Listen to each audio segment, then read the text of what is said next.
Assalamualaikum warahmatullahi wabarakatuh. Salam sejahtera bagi kita semua. Selamat pagi Ibu Kristina, selamat pagi teman-teman.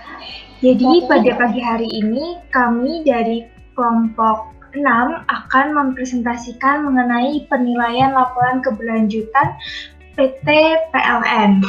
Nah, kelompok 6 terdiri dari yang pertama ada Ade Putra Pramuditya, kemudian yang kedua ada Caroline Devi Amarta, yang ketiga ada Likesia Angelina Susanto, dan yang terakhir ada Lina Meilani Tanaga. Nah, sebelum kita masuk ke presentasi, saya ada pantun buat kita semua. Jalan-jalan ke KUA, sambil makan, sambil terasi. Ayo kawan-kawan semua, dengerin kita presentasi. Perkenalkan, nama saya Likesia Angelina Susanto. Yang pertama, saya akan menjelaskan mengenai pelibatan pemangku kepentingan atau stakeholder inclusiveness. Nah, pelibatan pemangku kepentingan ini ada 3 poin yang harus dibahas. Yang pertama, menjelaskan identifikasi pemangku kepentingan seperti metode, proses, dan hasil. Kemudian yang poin kedua menjelaskan ekspektasi dan kepentingan masing-masing pemangku kepentingan. Nah, poin yang pertama dan kedua ini kelompok kami memberikan skor 2, di mana di Sustainability Report PT PLN tersebut dijelaskan pada halaman 120 sampai 123, di mana dijelaskan lengkap seperti pemangku kepentingannya siapa-siapa saja, contohnya pelanggan, pemegang saham, investor, pegawai, pemerintah, dan lain-lain. Juga dijelaskan mengenai dasar penetapan basis, juga dijelaskan mengenai perhatian utama pemangku kepentingan. Kemudian dijelaskan juga mengenai metode pelibatan dan frekuensi pelibatan. Kemudian poin yang ketiga menjelaskan respon organisasi terhadap ekspektasi atau kepentingan dari pemangku kepentingan. Nah, poin yang ketiga ini kelompok kami memberikan skor 2, di mana penjelasan tersebut ada di halaman 118. Kelompok kami memberikan skor 2 karena di situ dijelaskan cukup lengkap mengenai pengelolaan pihak-pihak yang berkepentingan bagi PLN. Kemudian kita masuk poin yang kedua mengenai konteks keberlanjutan atau sustainability konteks. Nah, di konteks keberlanjutan ini dijelaskan 5 poin. Nah, yang poin pertama menjelaskan pemahaman organisasi mengenai konteks kegiatan keberlanjutan. Kelompok kami memberikan skor 1, di mana dalam sustainability report-nya dijelaskan namun tidak seberapa lengkap, di mana dikatakan bahwa kemampuan manajemen perusahaan melewati berbagai tantangan eksternal dan internal membuat PT PLN itu memiliki kapasitas yang sangat mumpuni untuk tumbuh secara berkesinambungan. Kemudian yang poin kedua menjelaskan respon organisasi terhadap isu global terkait keberlanjutan. Nah, poin ini kelompok kami memberikan skor 2, di mana di sustainability report-nya cukup dijelaskan mengenai arahan pengelolaan keberlanjutan. Kemudian yang poin ketiga menjelaskan kontribusi dari aktivitas organisasi terhadap isu keberlanjutan. Nah, poin yang ketiga ini kelompok kami memberikan skor 2, di mana dalam sustainability report PT PLN ini lengkap dijelaskan mengenai kontribusinya berupa tata kelola dan pengelolaan sumber daya manusia.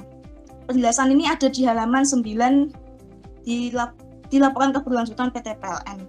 Kemudian yang poin keempat menjelaskan tantangan, kesempatan, dan strategi organisasi terhadap isu keberlanjutan. Nah, kelompok kami memberikan skor 2, di mana penjelasan dalam laporan keberlanjutan itu cukup lengkap, yang terdapat pada halaman 7 sampai halaman 8, dan dilanjutkan di halaman 18 sampai halaman 19 mengenai pengelolaan tantangan keberlanjutan dan peluang dan tantangan keberlanjutan. Kemudian yang poin kelima menjelaskan pengukuran kinerja keberlanjutan seperti ikhtisar kinerja keberlanjutan ekonomi, sosial, dan lingkungan. Nah, untuk poin ini kelompok kami memberikan skor 1, Penjelasannya ada di halaman 8 mengenai kinerja keberlanjutan PLN. Kemudian kita masuk yang poin ketiga mengenai materialitas atau materiality. Nah, di materialitas ini terdapat 14 poin. Nah, tapi saya hanya akan menjelaskan 4, sisanya nanti akan dijelaskan oleh teman saya. Yang pertama, menjelaskan aspek material yang memberikan dampak ekonomi terhadap organisasi. Kelompok kami memberikan skor 1, di mana penjelasannya ada di halaman 267 mengenai mengapa sih aspek ini tuh penting gitu, yang memberikan dampak ekonomi terhadap organisasi. Kemudian yang poin kedua, menjelaskan aspek material yang memberikan dampak lingkungan terhadap organisasi. Kelompok kami memberikan skor 1, di mana penjelasannya ada di halaman 131 yang mengenai mengapa aspek ini tuh penting terhadap mengapa aspek ini penting yang memberikan dampak bagi lingkungan. Kemudian yang poin ketiga, menjelaskan aspek material yang memberikan dampak sosial terhadap organisasi. Kelompok kami memberikan skor 1, di mana penjelasannya terdapat di halaman 213 mengenai mengapa aspek ini penting yang memberikan dampak sosial terhadap organisasi. Kemudian yang poin keempat, menjelaskan dampak kinerja ekonomi organisasi terhadap pemangku kepentingan. Nah, kelompok kami memberikan skor 2, di mana dijelaskan cukup lengkap pada halaman 274 mengenai distribusi manfaat ekonomi. Selanjutnya akan dijelaskan oleh rekan saya, Ade Putra.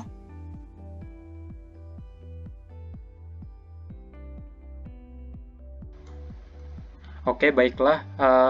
Saya Ade Putra Pramuditya ingin melanjutkan presentasi scoring tentang perusahaan PT PLN. Pada subbab di materialitas mulai dari poin ke-5. Poin ke-5 menjelaskan dampak kinerja lingkungan organisasi terhadap pemangku kepentingan. Di dalam laporan keberlanjutan perusahaan tidak ada penjelasannya, maka kami memberikan skor 0. Kemudian yang ke-6, menjelaskan dampak kinerja sosial organisasi terhadap pemangku kepentingan. Tidak ada penjelasan juga, maka kami berikan skor 0. Selanjutnya, untuk poin ke-7 sampai dengan 9, yaitu menjelaskan tantangan dan resiko organisasi dalam aspek ekonomi, lingkungan, dan aspek sosial. Di dalam laporan keberlanjutan telah dijelaskan, yaitu terdapat di halaman 116 sampai dengan 117 dengan penjelasan seperti berikut ini, yaitu mengenai jenis-jenis resiko yang dihadapi PLN, seperti kenaikan nilai tukar mata uang asing terhadap rupiah, penyesuaian tarif pelanggan subsidi ke non-subsidi yang tidak optimal, kemudian pertumbuhan konsumsi tenaga listrik di bawah target. Kemudian di bawahnya juga masih ada resiko lainnya, yang mungkin diantaranya keterlambatan penyelesaian proyek transmisi, kemudian keterlambatan penyelesaian proyek membangkit, kemudian hambatan pada pengadaan barang dan jasa. Dan masih banyak lagi untuk resiko-resiko PLN, seperti yang ada di layar. Kemudian, poin yang ke-10 adalah menjelaskan strategi dan mitigasi resiko organisasi dalam aspek ekonomi. Di dalam laporan keberlanjutan juga tidak ada penjelasan, maka kami beri skor 0. Kemudian selanjutnya, menjelaskan strategi dan mitigasi resiko organisasi dalam aspek lingkungan. Juga tidak ada penjelasan. Kemudian, menjelaskan strategi dan mitigasi resiko organisasi dalam aspek sosial. Juga tidak ada penjelasan, maka kami berikan skor 0. Poin 13, menjelaskan adanya regulasi atau hukum yang mempengaruhi kinerja organisasi dan pemangku kepentingan. Terdapat penjelasan di laporan keberlanjutan, Ini terdapat di halaman 118. Kami beri skor karena di dalamnya sudah ada penjelasan terkait dengan pengelolaan pihak-pihak yang berkepentingan, di mana ada kebijakan stakeholder management berdasarkan peraturan direksi PT PLN Persero nomor 119/P/DIR/2017 tentang pedoman tata kelola stakeholder. Kemudian selanjutnya, poin ke-14, menjelaskan proses penentuan prioritas topik material. Penjelasan terdapat di halaman 53-54 di dalam laporan keberlanjutan. Nah, penjelasannya terlihat cukup lengkap, maka kami berikan skor 2. Untuk penjelasannya seperti yang ada di layar.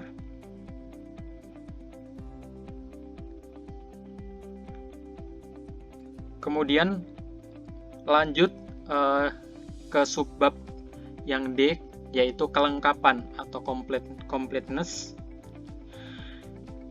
Yang pertama, menjelaskan aspek material dan batasannya. Kemudian yang kedua, menjelaskan dampak setiap aspek material terhadap internal dan eksternal organisasi.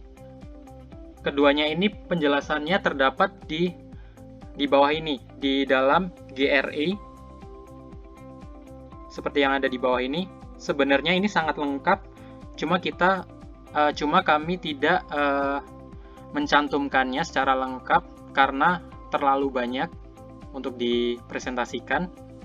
Jadi di sini kami berikan keterangan halamannya saja. Kemudian selanjutnya,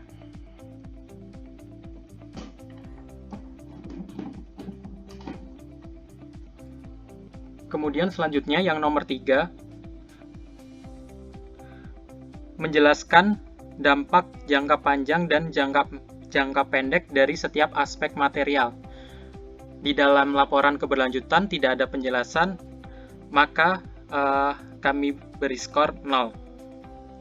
Nah, selanjutnya presentasi akan dilanjutkan oleh Lina. Silakan.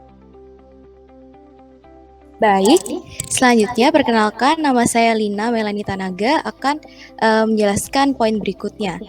Nah, poin yang keempat ini adalah menjelaskan ruang lingkup dan waktu pelaporan. Nah, ruang lingkup dan waktu pelaporan ini dijelaskan dengan cukup jelas dalam laporan keberlanjutan perusahaan. Maka dari itu, kami memberikan skor 2. Bisa dilihat penjelasannya seperti ini. Bahkan terdapat 2 bagian terpisah untuk periode dan ruang lingkup pelaporan. Berikutnya adalah poin yang kelima, yaitu menjelaskan informasi relevan dan data kuantitatif untuk setiap aspek material. Nah, pada laporan keberlanjutan PT PLN, hal ini terutama berkaitan dengan penggunaan sumber energi yang tidak terbarukan dan emisi GRK itu dilaporkan dengan baik, bisa dibandingkan dari tahun 2016, 2017, dan 2018. Tapi sayangnya tidak ada gambar grafik yang menunjukkan naik turunnya, dan penjelasan untuk lainnya juga kurang mendetail. Oleh sebab itu, kami memberikan skor 1. Untuk poin yang keenam, yaitu adanya informasi untuk mengakses laporan. Pada laporan berlanjutan PLN ini terlihat sangat jelas karena terdapat kontak dari perusahaannya, sekaligus ada karyawan yang bertanggung jawab dalam penyusunan laporan keberlanjutan ini. Oleh sebab itu kami berikan poin 2 karena sampai mendetail ke orang yang bertanggung jawab tersebut. Nah, selanjutnya untuk masalah keseimbangan, pada laporan keberlanjutan PLN ini dijelaskan untuk yang pertama, yaitu poin pertama menjelaskan informasi positif, misalnya penghargaan, pencapaian, dan sertifikasi. Hal ini dijelaskan dengan sangat jelas pada laporan keberlanjutannya. Bisa dilihat sertifikasinya disebutkan semua secara detail, sekaligus penghargaan dari perusahaan juga. Terdapat bahkan 2 lembar yang menjelaskan mengenai hal ini. Selanjutnya, perusahaan juga menjelaskan informasi negatif, misalnya ada terjadinya kerugian, demo, atau kecelakaan kerja.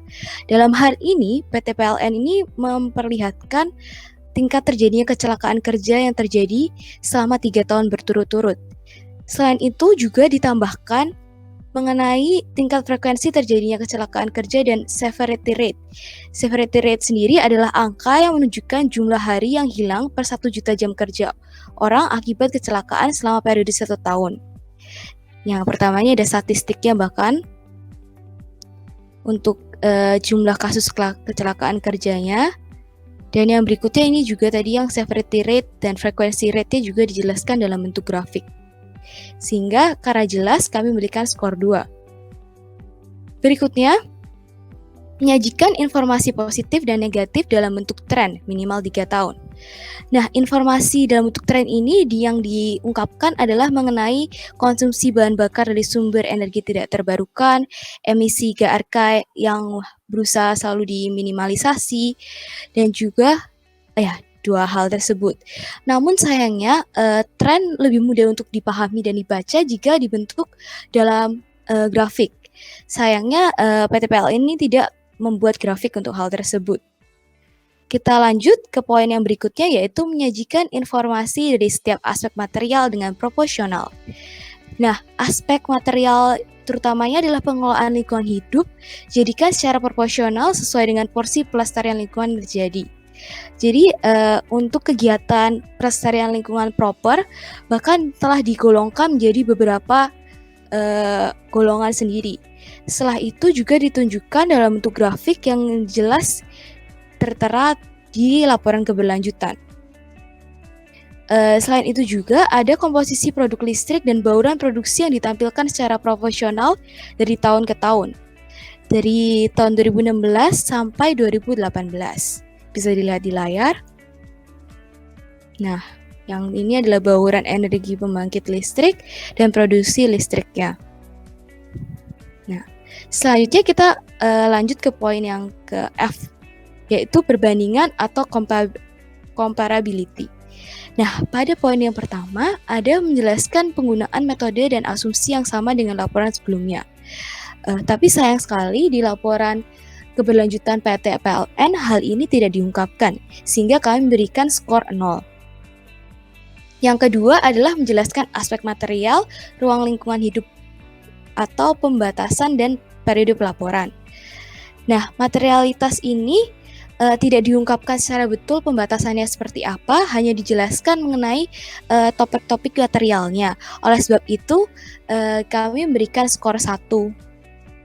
Nah, bisa dilihat dari grafik ini. Berikutnya adalah menyajikan informasi yang dapat diperbandingkan minimal 3 tahun. Bisa dari target industri sejenis atau capaian tahun sebelumnya. Hal ini cukup disampaikan dengan jelas oleh PT PLN. Bisa dilihat ini ada komposisi produksi energi listriknya, dilihat dari 2016, 2017, dan 2018. Karena kelengkapannya, kami memberikan skor 2 untuk poin ketiga ini. Nah, ini juga ada bauran energi pembangkitan tenaga listrik, produksi listrik dari tahun ke tahun, penjualan listrik per wilayah regional juga.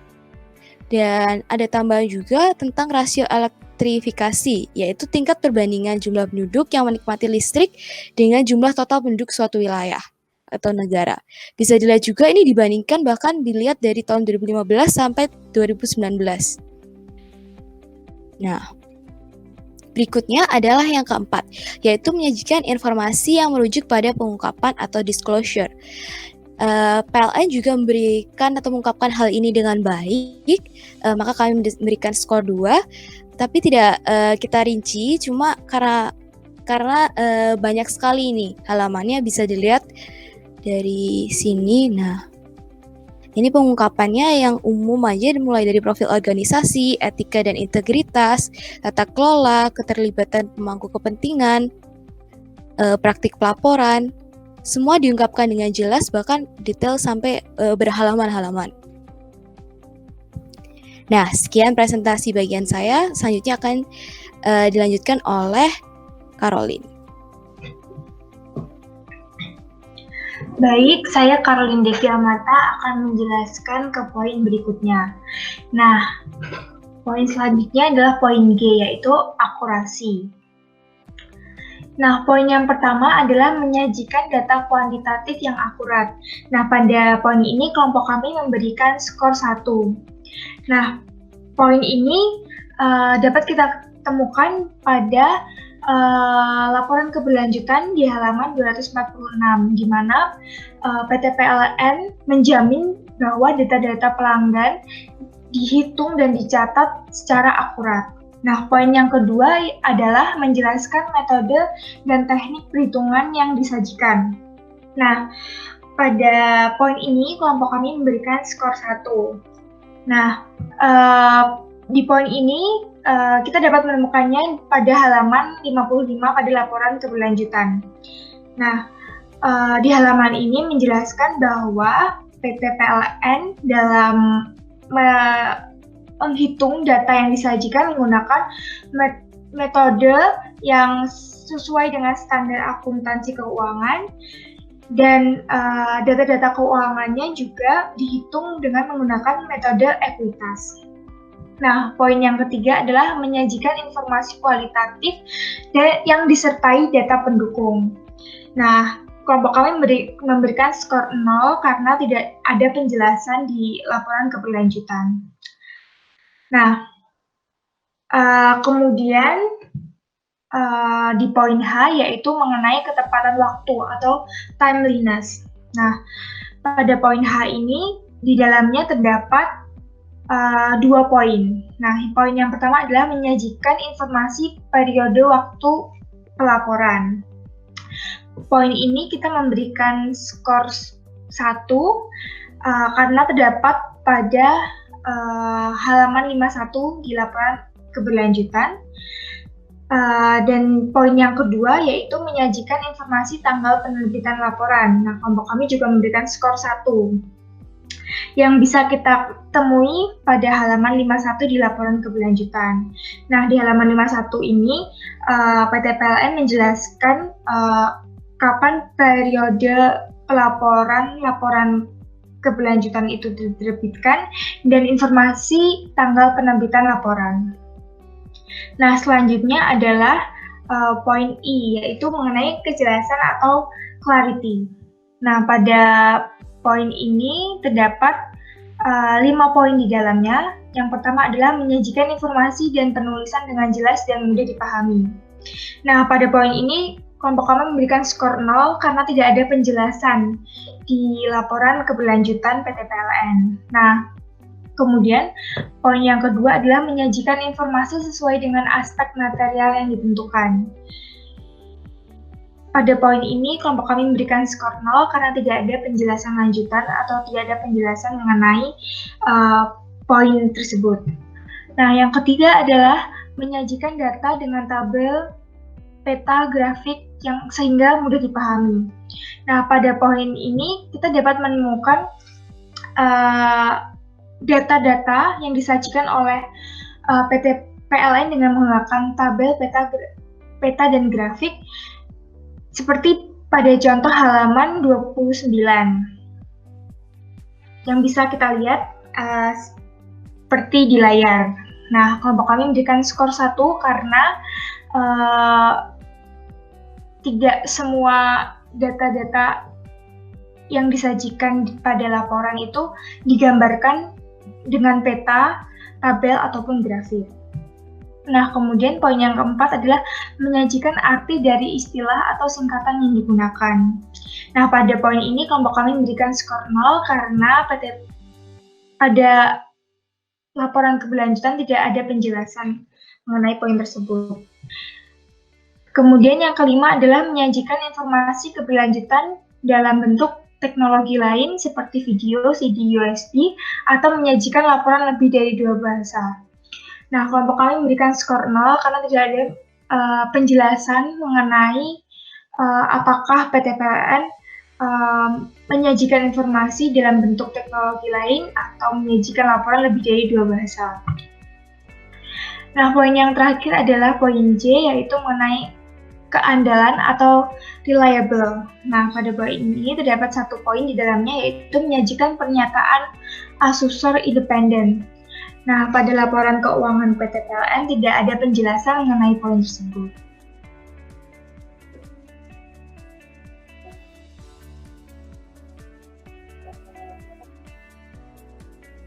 Nah, setelah melakukan analisa yang mendalam, melihat di dalam laporan keberlanjutan perusahaan, berikut ini adalah rangkuman nilai total skor yang dapat kami simpulkan.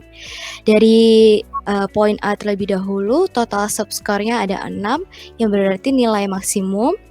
Pada subscore yang pada poin B, yaitu konteks keberlanjutan, total subscore-nya ada 8. Pada poin C, materialitas, total subscore-nya adalah 11. Pada poin D, yaitu kelengkapan, pada total subscore-nya 9. Pada poin E, keseimbangan, total subscore-nya 7. Pada poin F, yaitu perbandingan, total subscore-nya 5. Pada poin G, akurasi, total subscore-nya 2. Ketepatan waktu, total poinnya 2. Pada kejelasan, totalnya 1. Dan yang terakhir pada keandalan, totalnya 0. Dapat disimpulkan bahwa total keseluruhan skornya ada 51, dan jika di rata-rata maka secara keseluruhan nilai pengungkapan yang dilakukan oleh PT PLN dalam laporan keberlanjutannya adalah 54,25%, yang berarti kami dapat menggolongkan pengungkapan PT PLN ini cukup baik. Nah, sekian dari yang bisa kami sampaikan. Berang-berang main bersama pelikan. Terima kasih sudah memperhatikan. Terima kasih. Have a nice day.